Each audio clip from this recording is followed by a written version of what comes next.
ګرانو مینهوالو السلام علیکم. په دې هیله چې تاسو به روغ جوړ او خوشحاله وئ. د ژوند شپې او ورځې به په خیر سره تېرېږي.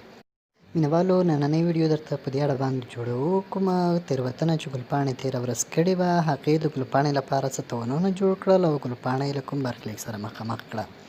ویډیو تر پایه پورې وګورئ او له ټول حقیقت څخه به ځان خبر کړئ. د ګلپاڼې د ویډیو څېړلو لپاره د پاکستان حکومت کمیټه ټاکلې ده.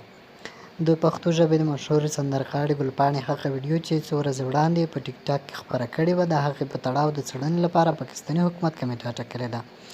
د پاکستاني رسنیو د راپور په وینا د خیبر مرستیال کمیشنر په کور کې د پښتو ژبې مشهورې سندرغاړې ګلپاڼې د ویډیو ثبتولو وروسته د خیبر پښتونخوا علي وزیر محمد خان د دې ویډیو د څېړلو لپاره کمیټه ټاکلې ده.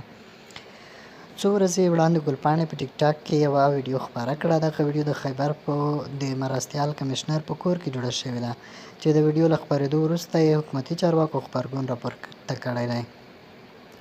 د خیبر پښتونخوا علي وزیر محمد خان د دې ویډیو د جوړولو په تړاو له ځایي چارواکو څخه پوښتنې کړې دي چې ګلپاڼې ته چا اجازه ورکړې چې هغه ځای یعنې دولتي تعمیر ته دننه شي او دا ویډیو جوړه کړي. د دې څېړنې لپاره چې ګلپاڼې دغه تعمیر ته څنګه تللې او د چا په اجازه یې دا ویډیو جوړه کړې ده، علي وزیر یوه کمیټه ټاکلې ترڅو څېړنې وکړي او له هغه سره یې شریکې کړي. د یادولو وړ ده چې د پښتو ژبې دا مشهوره سندرغاړې ګلپاڼه څو ورځې مخکې د لنډي کوتل سیمې ته تللې وه. هغې په خپله فیسبوک پاڼه کې ځینې عکسونه هم خپاره کړي او ویلي وو چې دا ډېر ښکلی ځای دی او ډېر ښه موسم هم لري.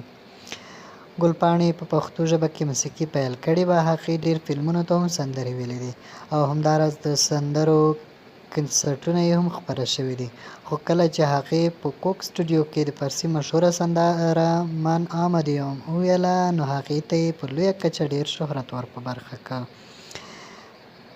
مینهوالو د نورو ښایسته ویډیوګانو لپاره تاسو زموږ دغه چینل له ځان سره سبسکرایب کړئ، زموږ ویډیو لایک او شیر کړئ ترڅو زموږ معلومات تاسو ته په وخت باندې په راتلونکو ویډیوګانو کې هم ورسیږي.